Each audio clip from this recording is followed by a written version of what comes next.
Hello, my name is Anna. I'm the host of Creative Morning Berlin. The global theme for March is perspective, and today we are in a really nice location in the center of Berlin, Link & Co. And our speaker today is an advocate for tech inclusion and mental health at the workplace, and her name is Luisa Liesenberg. I hope you like it. All right, good morning, everybody. I'm super happy to be here. I'm heavily intimidated by such a big bunch of creatives, artists, designers, and I'm like, you know, the HR person who writes contracts and creates policies and checks the payroll. So I hope I still can bring value to you this morning, but also, as we said, it's about perspectives. So I hope to bring a perspective that's very interesting for you, new for some, old for others, but like a fresh, like a reminder, but also a space to connect about a topic that has been overseen for decades and centuries and now keeps popping up everywhere, kind of like a TikTok trend, a new label that everybody can attach to themselves. So let's look into this. It is about neurodiversity and neurodiversity as a driver for innovation. I have 20 minutes, which will be incredibly difficult because I could nerd out about the whole topic for days and weeks. At the same time, I speak really fast, so maybe we can get to the 20 minutes after all. If I speak too fast, just let me know. It's not me being nervous, it's me, how I introduced myself as a 15-year-old to my future best friend in boarding school, everybody being new, and I said, I talk so fast, so I have to catch up with the thoughts in my brain. That's true. That's why I never got a role in school plays in elementary school, because I was like rushing and talking way too fast, and they couldn't slow me down because my thoughts were like 5 minutes ahead already. And when I found out I have ADHD when I was 30-ish, my best friend, who then knew me forever, was like, "You didn't know? This was your first sentence to me. How did you not know? I thought you knew." And I was like, "Why did you never tell me? You're a doctor now. Why did I have to go through life without any diagnosis?"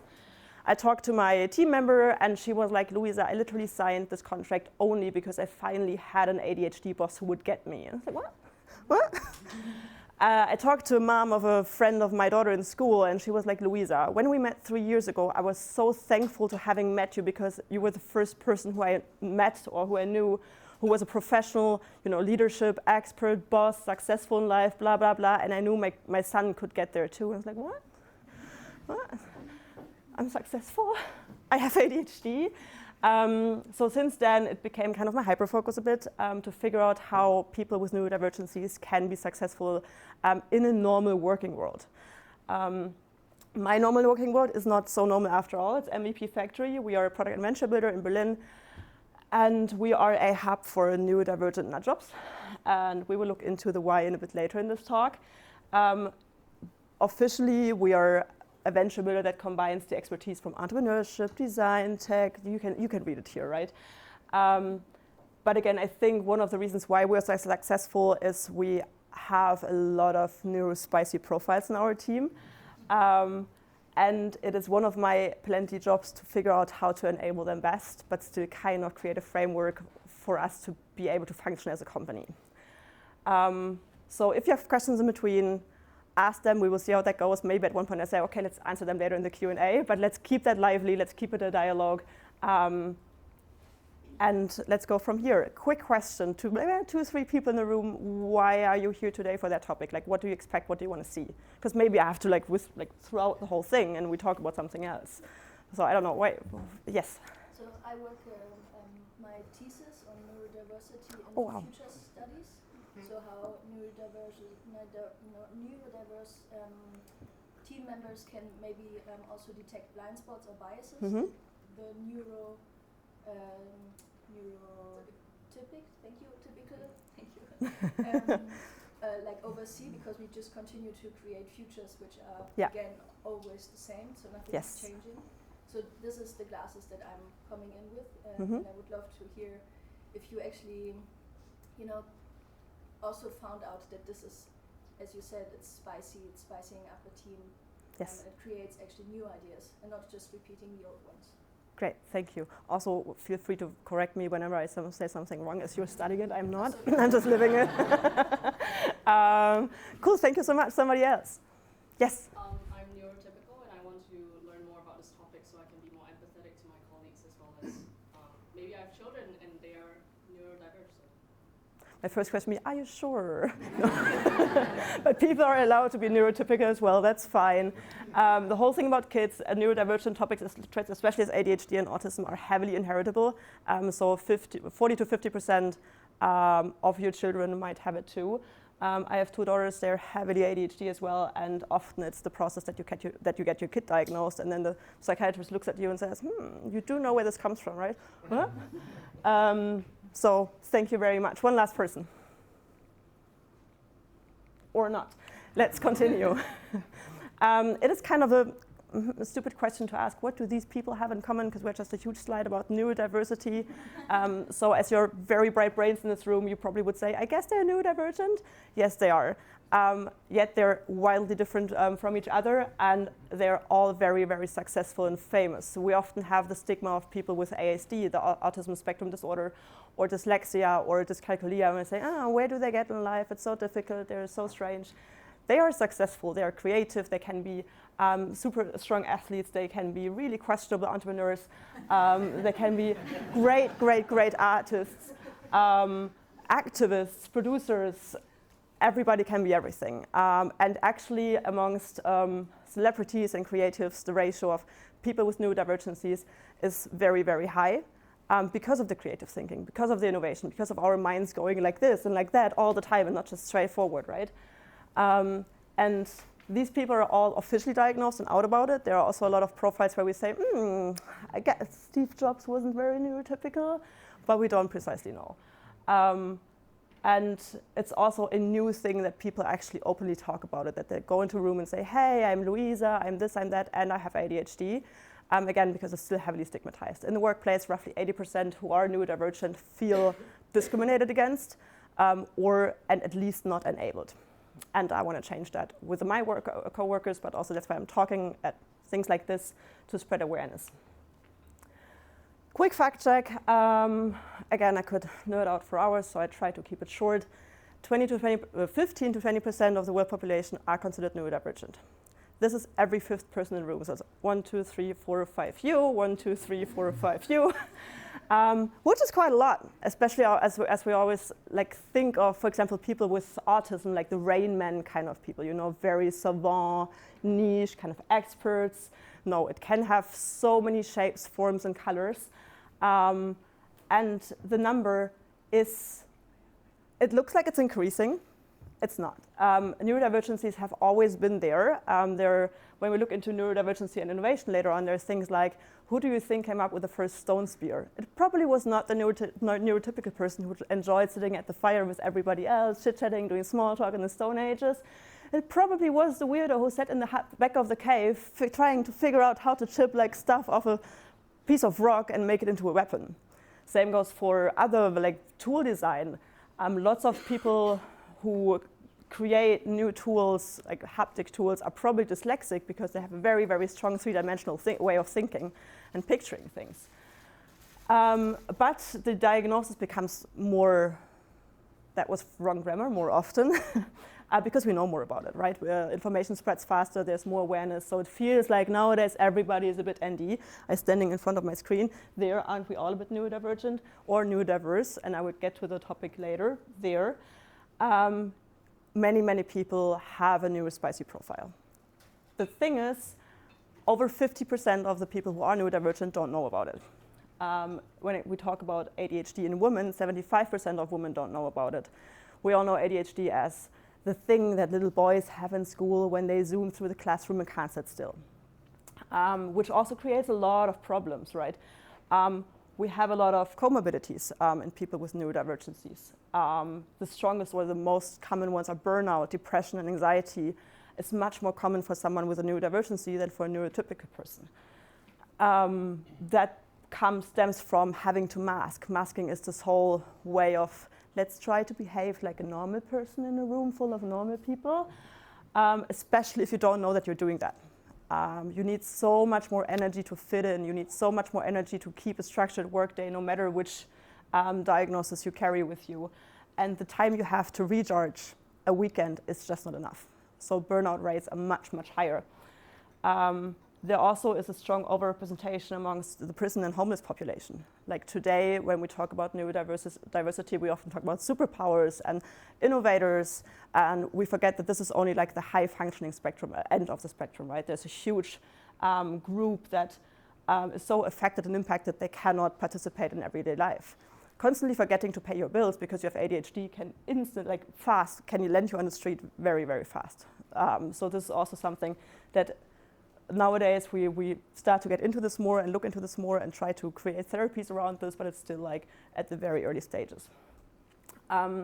Yes, the tutorials. I keep pushing all the words on you: neurodiversity, neurodivergency, neurotypical people. Neurodiversity, we all are neurodiverse, right? The diversity means A plus B creates C. So the community of neurotypical people whose brains function normally, plus the people whose brains are so different that we attach a new label to them, create the whole inclusiveness of neurodiversity, right? So I'm not neurodiverse, I'm neurodivergent, we all are neurodiverse. Am I making sense so far? Any instant questions where you say, if I don't know this now, I cannot continue to follow you? No, cool. Let's look into how can we work with that. When I say setting the framework for innovation, one thing that's super, super important to me is we have to learn. We have to listen to people who are affected. We have to read more. We have to study more. Because one thing that we all need, neurotypical and neurodivergent people, is structure. But for neurodivergent people, creating a structure by themselves and keeping that structure up can be difficult. But if you as a community or as a colleague or as a leader for a neurodivergent person can help to, take care, maintain that structure, then you can unleash all the creativity, all the innovation that you can need as a company or as a creative hub to actually really push forward and don't create the same ideas over and over again. That's why I want to look into like the most common diagnosis with you together. Actually, when we say neurodivergency, that doesn't just mean ADHD and ASD. It means dyslexia, so having difficulties with reading and writing. Dyscalculia, having the same difficulties with math and numbers. I'm sorry. Dyspraxia, which is the whole same thing but with your body and logistics. Even like things like OCD can go in there. Tourette syndrome, schizophrenia. But given that we look at this whole thing from a workplace perspective, most studies are still happening about ADHD, ASD, and dyslexia, which is why I focus on these things. Also, again, my own story creates kind of a bias here, and I'm not a medical professional, so please take it with a grain of salt. We always look into what are the challenges of a neurodivergent person and what are their superpowers. Nowadays, we often tend to focus on superpowers, which is nice, which is great, but like that, we can also tend to oversee that they actually struggle and they need help. Because if we don't do this, we go back to the whole burnout thing.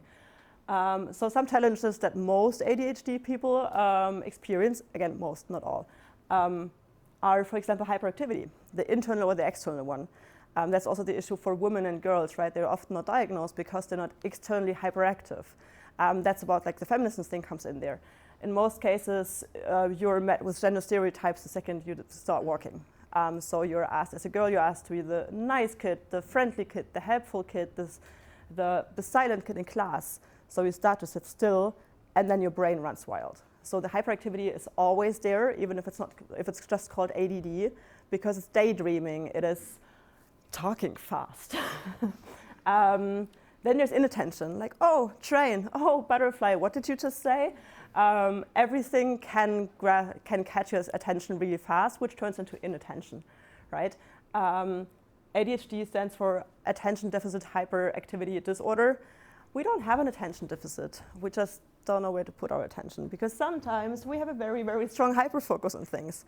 So we can be attentive, but to 10 million things at once, so, which also comes, for example, into the sensory overload. It is tremendously difficult for people with ADHD, but also autism, to filter noises, smells, how clothes feel. One of my daughters, she only eats like things where she knows every bite will taste and feel the same. So like fruits are out of the picture because you have like one blueberry and you have another blueberry and it's two different worlds and it's really confusing. Executive dysfunction. sitting on your sofa thinking laundry, laundry, laundry, laundry, and then you sit there 3 hours later thinking, fuck, I'm such a bad person, I don't do my laundry. To the outside person, you seem super lazy. It's just there's so many steps to getting laundry done in your head, you get paralyzed. Time blindness. I think I'm talking for 30 minutes already. I hope I don't. Always running late or being there super early, thinking, oh, I'm ready, I could leave the house, but I have 10 more minutes, so let's get the laundry machine running, the dishwasher filled, let's write this email, let's unpack the winter clothes for next season in 5 months, and suddenly you're late again. And something that's really important for the workplace and that we often overlook in our neurotypical world, rejection sensitivity disorder. I'm talking feedback here. We all grew up in a generation where it's like, oh yes, give me feedback. We know we can only learn from feedback. Negative feedback is great, I can grow. Yeah, which is true, but also it is completely fine to struggle with it.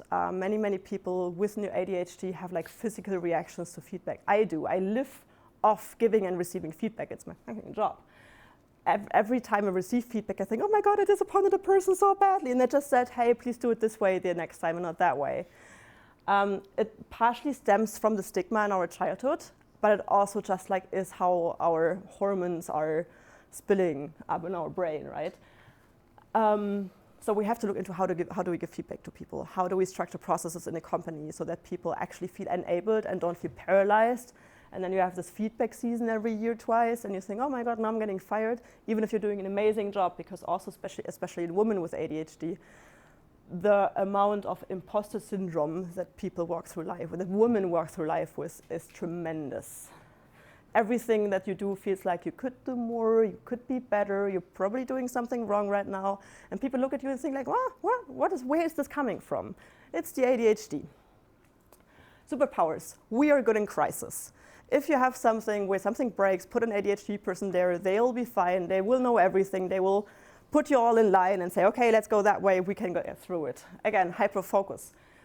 A lot of entrepreneurs tend to have ADHD tendencies because of not thinking linear, because of having the ability to think very, very fast and from very, very different angles, right? But also because of context switching. The whole cliche of having 95 tabs open is because we don't have this, but also because we switch between tasks and jobs all the time. And it's what makes us feel alive. Like now I do this and then I do that, and next time I do something entirely different. Very, very creative people. And like the comparison in the end is like, people say it tends to be like having a Porsche motor as a brain and then an old bicycle as a body. Autism. Again, here, heavily stigmatized. We either think of the people who can't do anything at all in society and who are not able to have social interactions, or we think about the geniuses in the world. ASD can come in so many different shapes and colors. We talk about spectrum here, right? And most people, and probably many of you also will think, spectrum means there's not autistic at all, and there's very, very, very autistic. And you're somewhere in that spectrum, but actually when we think spectrum for autism, we should think the color wheel. And I know there are a lot of designers in the room, you know much more about the color wheel than I do. I'm like yellow, red, blue, and you're like, no, there are like a million different colors, shades, and codes for colors, and that's the same with autism. It could, for example, also be it goes undiagnosed because you're autistic and your hyperfocus is relationships, and you're really good with talking and with making small talk, and nobody will suspect you're autistic, yet you can be. The sensory overload is a very, very, very strong area of challenges. Again, noises, how do clothes feel? Do my pants have like a button that feels a bit like I'm struggling? Situations like these. Doing social things right. Decoding social interaction is very, very difficult often. And then also like struggling with spontaneity, wanting to plan, wanting to have the same process over and over again. Know that what you can expect because your brain already does the unexpected. So please have an environment where I can know what's coming at me. But we have the superpowers. I'm losing the word, but again, attention to detail. I don't have that. ADHDers don't have that at all. Many people on the autistic spectrum have a very strong attention to detail, which is very, very good if you want to create a product, because you have to find out where the bugs are. That's why so many people within the tech bubble, so many very, very good software engineers tend to have some form of autism, and also the heightened visual and spatial skills. Last but not least, dyslexia for today. The struggle to read and write, not because you're stupid, not at all, but because letters move around. It can be very, very difficult to actually read and write dense texts. We always joke about Comic Sans as a font. It's very dyslexic friendly. It's one of the most dyslexic friendly fonts that there are. By now they developed a Dyslexia font, which looks very similar to Comic Sans MS. Time management can be very, very difficult. The processing speed at which you process information, somebody's talking at you, like game instructions. Are you one of these people who like read game instructions to others and then you're surprised why they're looking like, what did you just say? Where do I have to put my, what? And then the organization of information. People with dyslexia often cope with being overly structured then, which is great in a company surrounding, but it takes a toll. And then the superpowers. I already mentioned 3D thinking. People with dyslexia often have a very, very way of like visually imagining things and processes, which is great for product development, which is great for building something that doesn't exist yet, because they will turn it in their head into all directions and find a perspective that you would have never thought of. They're great storytellers, better than ADHDers, because ADHDers go in 5 different subcategories in between. And there seems to be a very, very strong sense for logical thinking. Wow, that was not intended. So what we can say is that a team highly profits from profiles that can do all these things, that are not used to staying in the same lane all the time, right? Somebody from the dyslexic community compares it with, again, linear and lateral thinking. A neurotypical person thinks linear. I have to do something, so let's do A, B, C, D. It's like standing in front of the house. Like picture yourself standing in front of the house and you say, oh, the door is locked. I guess I need a key. Linear thinking, neurotypical. Now an ADHD, dyslexic, autistic person comes there. Oh, the door is locked. How many windows does this house have? And do I fit through that chimney? And also, they wouldn't think about the key. Sometimes that's problematic, but most often it's very useful. Especially if you combine both and create neurodiversity, if you combine neurotypical brains with neurodivergent brains. The question is, what do you do when a bunch of neurodivergent brains come into a room and you don't want them to get distracted or freeze or feel stuck with something or feel overwhelmed with, oh my God, there are other people in the room too? You have to create a framework. As I mentioned at MVP Factory, we're kind of a hub for neurodivergent people, and there's some reasons for this. There was an unconscious bias in recruiting for a couple of years. It's called Luisa. Because I didn't know I'm neurodivergent, and I didn't know my boss is neurodivergent, and I didn't know our design director is neurodivergent. And so we looked for cultural fit. We created cultural fit. And then, I had these jokes at the lunch table. Yeah, here at MVP Factory, we're all a bit crazy. It's funny because it's true. So now we have to deal with definitely more than 20% of our workforce actually being neurodivergent. And many of them are out about it. Many of them are not. And I'm just like looking at them and saying, and that's why inclusion and neuro-inclusion is really important, because again, many people don't know, many people don't want to share this information, especially people who already struggle with another form of like diversity checkboxes. People of color, people from the queer community, people with physical disabilities. They already have a very visual and obvious aspect of their lives and identity that they have to incorporate into the normal world, and they get discriminated against for it. So it's like choosing your battle. Like, do I also additionally tell people that I'm autistic or have ADHD, and then they will look at me even more strange, and they think I can't even work properly anymore? So you have to be neuro-inclusive to also take care of the people who don't know that they need it. Also, even neurotypical people will not complain about things being easier to handle. We are a very, very attractive business model for lateral thinkers. Again, venture building, product building, we work with clients. Everything is very, very high pressure. We have always deadlines, but we can context switch so much. industry agnostic, which means you will work on like health tech products, and the next week you're going to work on space innovation, and the next week you're going to work on a fintech venture. So people really enjoy this with us, and that's why they stick with us for so long. And we are very open about it. The second I found out I have ADHD, I was like, okay, I have a privilege here. I'm one of the bosses. Let me all sit you in a room and tell you how I function. Which then caused people coming up and say, oh my god, that's like, thank you that I can talk about this here. Thank you that I can request help for that. So everybody just comes then in and says, yeah, I have this, I have that, I am this, I am that. And nobody judges anymore, which took a while, but it's really, really important that people can feel safe about coming out, no matter which part of diversity it is, but also about neurodiversity. So how do we accommodate for being us?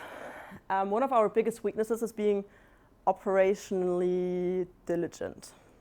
Time tracking, invoice sending, reporting. We recently have been acquired, and our buyer is frustrated sometimes about how our numbers look like, but we're very, very successful.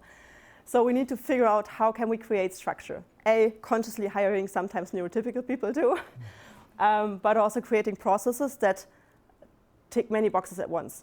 Let's stick to time tracking. No, most people would think, yeah, you know, on Fridays I track my hours and then I'm done and then I move on. Some of you probably work in agencies as well and think, yes, that's why we make money, because we sell our time. We have a weekly calendar invite for people who think, oh, it's my calendar, now I have to do that.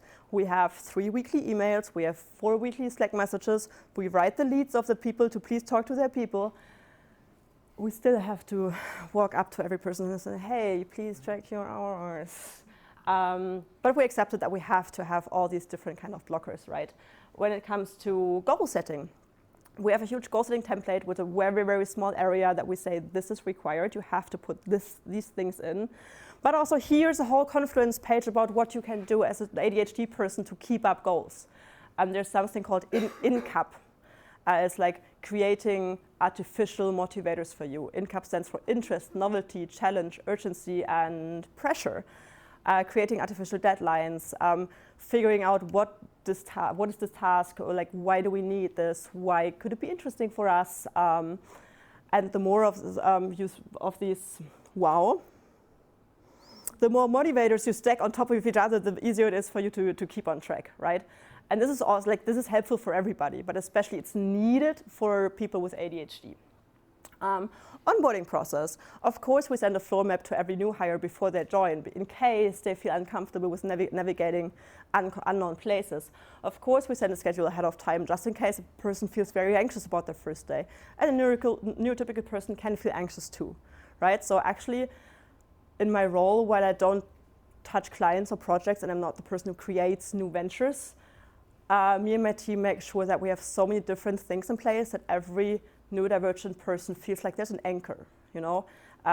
You want to be creative, we want to create a lot of flexibility and trust so that people can go wild and create and invent new things, but we need to offer tons of anchors in every aspect where people can fall back on, especially when it comes to people who struggle with prioritization or structure. And like I use Asana. If I put something in Asana, like a task management tool, and I close the tab, it's gone. Like Pinterest is great for me.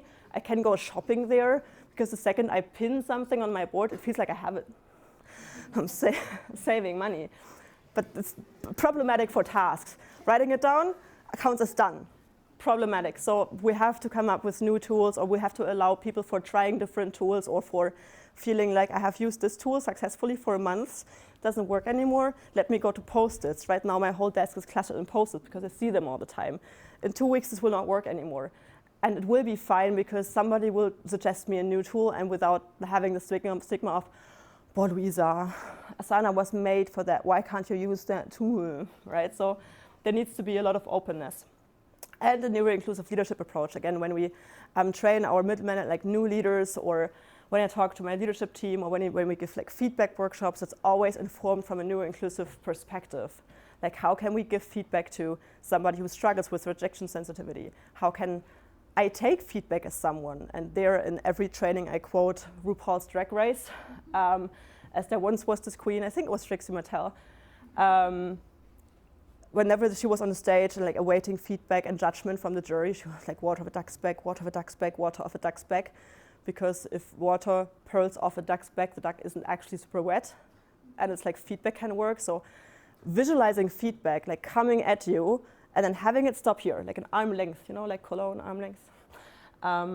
We're too old for this joke now. Very good. I can look at the feedback. I can like turn it around, look for upside.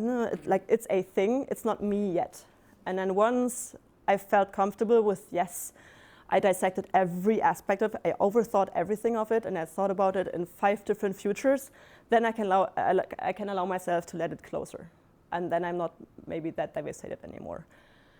So all of these things we've incorporated in the way we do talent management, which is why we actually can build our ventures at rapid speed. But I'm not doing sales here because I don't know how to do sales, so I will stop talking about MVP Factory at that point. And again, as a summary, spiky profiles are what makes our life very, very interesting and what pushes our life forward. For many of us, the first point is tremendously difficult to manage in life. The hard stuff is easy. The easy stuff is freaking hard. Again, the laundry. There's something called ADHD tax. Do you know how expensive ADHD can be? Like forgetting the food that you bought in the fridge and then you have to throw it out. Never paying bills on time because you forget about them and then you feel ashamed that you forgot about them, so you don't pay them again because it's so embarrassing that you didn't pay them. Then the next letter comes until the yellow letters arrive. It's very expensive. Last week, my daughter had to go to the basketball game, like the Alba game, because there was 18 years Alba Jugend, the kids teams. And we arrived there 2 hours early because we wanted to have lunch before, dinner before. And I was like, why do all the kids carry their trainers over their shoulders? Emma, did you need to bring your trainers? I don't know, the trainer didn't say anything. I read the message again for us parents and I was like, oh, it's in there, second sentence, but I only checked the message for the Google Map link that I needed. So I bought her new trainers right in front of the arena. Another 60-euro on the ADHD tax. Easy stuff can be very hard. Key point here, lateral versus linear thinking. This is true for every neurodivergent person, and this is something you can use in all of your processes of wanting to be innovative. Making room for lateral thinking.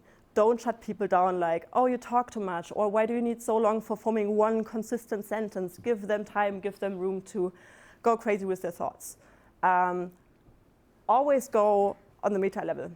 If you have somebody in your team, or even if you don't, we all come into our company or into our workspace with different perspectives, different pasts, and have very different experiences. So if we get used to adding the meta level to the conversation, hey, I just said this with that intention, like the 4 sides of a message kind of thing, the appeal level, the self-disclosure, the information level, like saying something and saying, by the way, I'm just saying that, that's no task for you, can be very, very helpful. We implemented the insights discovery test. It's kind of like Myers-Briggs, but different, about how do you build relationships and how do you communicate. And we say things like there are like blue, red, yellow, and green communication tendencies. And you are all 4 of them, of course, but then we oversimplify it in the work field and say, let's have a red meeting. And that means, let's be very, very action-driven.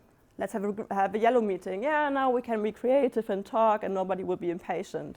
Somebody asking 10,000 questions, he often will say, or they often will say, I'm sorry, I need to channel my blue energy right now. Please give me more information before I can process this. So we created a lot of joint vocabulary where everybody can anchor in.